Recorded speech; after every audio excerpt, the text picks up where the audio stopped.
Friends friends फिर से हाजिर हूँ मैं। और Bangla 136 English it's the work place subject को मैं आगे बताने वाला हूँ, पढ़ा रहा हूँ। तो इसमें ही मैंने आपको आगे 1, 2 और 3 तक करा चुका हूँ। 4 अब कराने जा रहा हूँ। तो 4 क्या है? 4 में इस टाइप के क्वेश्चन आते हैं। कैसे आते हैं? ऐसे क्वेश्चन आते हैं। Write short notes 150 words to. इसको हल्का में नहीं लेना है फ्रेंड्स, क्योंकि ये 10 नंबर के हैं।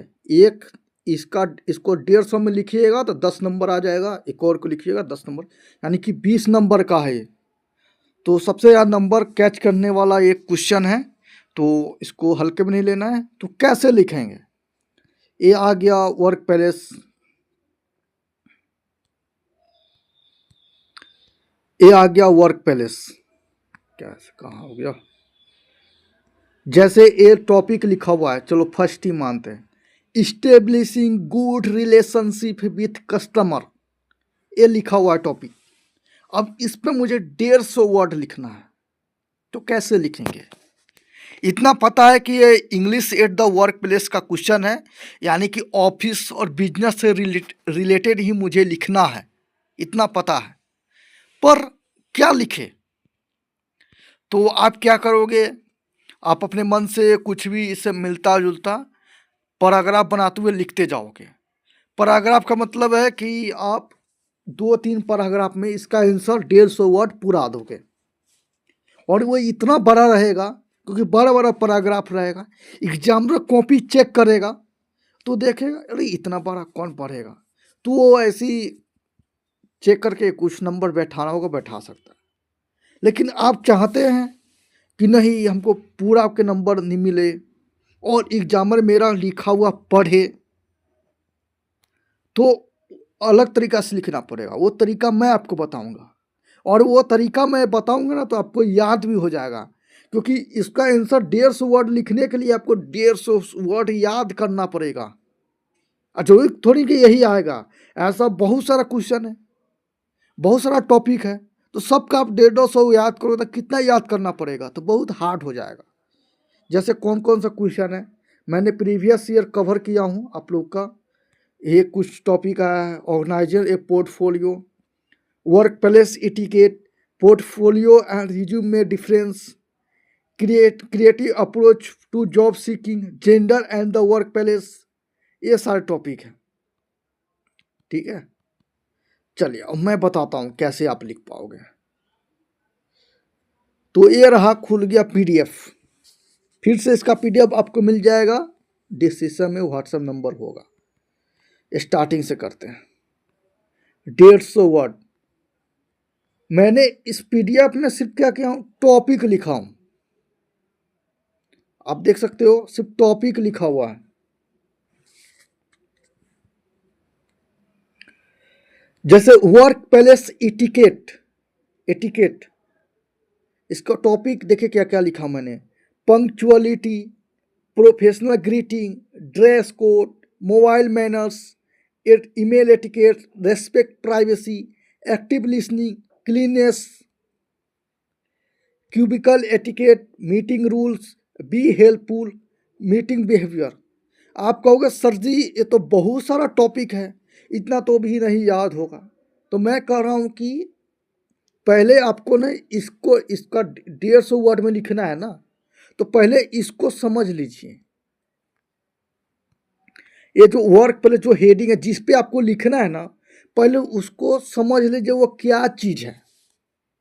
वर्क प्लेस एटिकेट, एटिकेट मतलब हैबिट, आदत, तरीका। आपको वर्क प्लेस पे कैसा तरीका रखना है उसके बारे में 150 वर्ड लिखना है। तो आपको जिस पे लिखना है ना उसको पहले समझ लीजिए, उसको विजुअलाइज कर लीजिए वो क्या है, तो फिर आप लिख पाओगे। तो फिर आपको जो याद हो ना अपने हिसाब से उतना टॉपिक क्या करो, पॉइंट बना लो और पॉइंट टू पॉइंट लिखो। समझ रहे हैं? वर्क प्लेस पे कैसा हैबिट होगा, मतलब कि आप कहाँ काम करेंगे तो कैसा रहेगा, टाइम पे जाना पड़ेगा, सबसे हाय हेलो करना पड़ेगा, साफ कपड़ा पहन के जाना पड़ेगा, फ़ोन को साइलेंट रखना पड़ेगा, मीटिंग में बैठे तो लोगों की बात सुनना पड़ेगा। ऐसा आप मतलब अभी आप जॉब नहीं कर रहे हैं तो आपको फ्यूचर में जॉब करना पड़ेगा, तो वहाँ पे आप कैसे बिहेव करोगे, कैसा एटिकेट रखोगे, तो वो एग्जामिनर पूछेगा ना, आपको तैयारी करना पड़ेगा उसके लिए। तो वही इमेजिन करके लिखना है, ठीक है। तो वर्क प्लेस एटिकेट आपको क्या करना है, इमेजिन करना है इसमें क्या क्या हो सकता है। तो ये सारे टॉपिक में से कुछ टॉपिक आपको जो मेन लगे या पूरा लिखे, क्योंकि 150 वर्ड पुराना है तो पूरा टॉपिक पे थोड़ा थोड़ा लिखना पड़ेगा। नहीं तो आप इस टॉपिक को याद करके जाओगे तो बढ़िया रहेगा, नहीं भी आएगा तो कुछ इसमें से कुछ इसी के मिलता जुलता कुछ अपना डाल सकते हो, क्योंकि सब तरह के स्टूडेंट होते हैं, लोअर भी होते हैं, वीकर भी होते हैं ना, थोड़ा उन लोग का प्रिपरेशन बढ़िया से नहीं हो पाया रहता है। तो वो सिर्फ इसका टॉपिक भी याद करके जाएंगे ना, इस टॉपिक के 4-5 माइंड में रख लेंगे, या एक क्या करेंगे स्टेप बना लेंगे। पहले पंक्चुअलिटी, पहले जाऊंगा तो टाइम पे जाऊंगा, फिर हाय हेलो बोलूँगा, साफ कपड़ा पहन के जाऊंगा, मोबाइल को साइलेंट रखूँगा, ईमेल करना हो तो अच्छा से लैंग्वेज में ईमेल करूँगा, रेस्पेक्ट सबको दूंगा, छोटा बड़ा सबको रेस्पेक्ट के साथ बात करूँगा, सबकी बातें सुनूंगा, साफ सुथरा रहूँगा, ऐसा सबकी मदद करूँगा, अच्छा बिहेवियर, ऐसा कुछ जो है ना वर्क प्लेस एटिकेट जो है, ये पॉइंट आपको याद रखना है, ठीक है। और इस पॉइंट से अगर कुछ ही पॉइंट आपको याद रहेगा तो उसी पॉइंट में वर्ड बढ़ा दीजिएगा, कम से कम 150 वर्ड बोला है तो 100 120 30 60 70 ये 150 के अप्रोक्स में तो लिखना पड़ेगा ना, तभी तो नंबर पूरा मिल सकता है आपको। तो ये टॉपिक सब याद रख लिए, प्रिपरेशन इस पे कर लीजिए। ये सब आपका प्रीवियस ईयर का टॉपिक है। Work place etiquette, preparing for an interview, इसका भी मैंने टॉपिक लिखा हूँ, स्क्रीनशॉट लेने की जरूरत नहीं है, PDF आपको प्रोवाइड कर दिया जाएगा।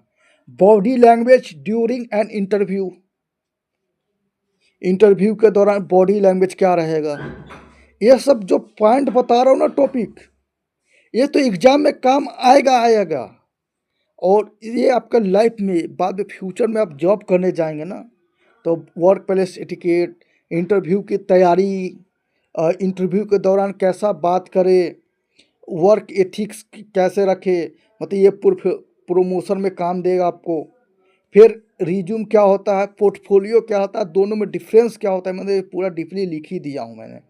फिर आपको एक जॉब सीकिंग, जॉब कैसे ढूंढे, कि पढ़ाई तो कर लिए लेकिन जॉब कैसे मिलेगा, CA से कैसे कांटेक्ट होगा, ये सब आपको जो है ना। और जेंडर एंड वर्क प्लेस, ये भी इम्पोर्टेंट है। जेंडर एंड वर्क प्लेस पर जेंडर इक्वलिटी नहीं देखा जाता है, वो वुमेन और मैन में डिफरेंस रहता है, सैलरी डिफरेंस, टाइमिंग से बिहेवियर डिफरेंस, तो ये भी इम्पोर्टेंट है। तो इसको भी सबको पढ़ना, ये रियल लाइफ में भी आपको काम आएगा, ठीक है। तो अच्छे से इसका प्रिपरेशन करके जाना है। एक और मैंने इधर बच गया था, कस्टमर से डील करते हैं जो,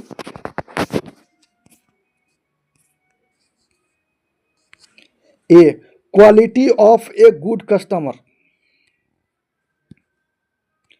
quality a good customer service, मतलब आपके अंदर गुड कस्टमर को, मतलब कि कस्टमर को गुड सर्विस, अच्छा सर्विस देने में क्या क्वालिटी है आपके अंदर, वो उस पर लिखना है। तो ये सारे टॉपिक कवर कर सकते हैं कि आपके अंदर पेशेंस होगा, आप इफेक्टिव कम्युनिकेशन करोगे, अच्छे से सुनोगे, डीप प्रोडक्ट का नॉलेज रखोगे, ये सारे टॉपिक है, ठीक है। और एग्जाम में कैसे लिखना है वो भी मैं आपको बता दे रहा हूँ। जैसे कि फर्स्ट इंट्रोडक्शन लिखो, यानी कि जिस टॉपिक पे लिखना है वो टॉपिक क्या है, उसका डिफिनीसन, तो वो इंट्रोडक्शन में लिख दो। आप समझ रहे बात को, आप क्या करो उसका डिफिनेशन में लिख दो, फिर जो पॉइंट है पॉइंट लिख दो और उसका एक्सप्लेन करते जाओ, और लास्ट में नहीं होगा तो छोटा सा क्या करो, वो कंक्लूजन लिख दो, तो मस्त रहेगा ये, ठीक है फ्रेंड्स। आपको ये हेल्प अच्छे से हो चुका है, ये सारे क्वेश्चन हैं, कर लीजिएगा। ये इम्पोर्टेंट है, 10-10 नंबर का है, 1-2 नंबर का नहीं है। वो एक्टिव पैसिव जो था एक दो नंबर का था तो चलो कोई बात नहीं है, लेकिन ये 10-10 नंबर का है, मिस नहीं होना चाहिए। नहीं भी आए चलो भाई, वीडियो नहीं देगा कुछ भी, तुम आप क्या करो ना, कुछ भी आ रहा है इसको भर दो, कॉपी में भर दो, ठीक है। टाइम भरपूर रहता है, भरपूर टाइम मिलता है, पूरा टाइम को यूज करो, लास्ट तक जमा करो, कोई बात नहीं है। ओके, ऑल द बेस्ट आपके एग्ज़ाम के लिए। और भी जो होगा पोर्शन मैं कवर करूँगा, अभी जितना हो सके समय बचा है। Okay, bye bye.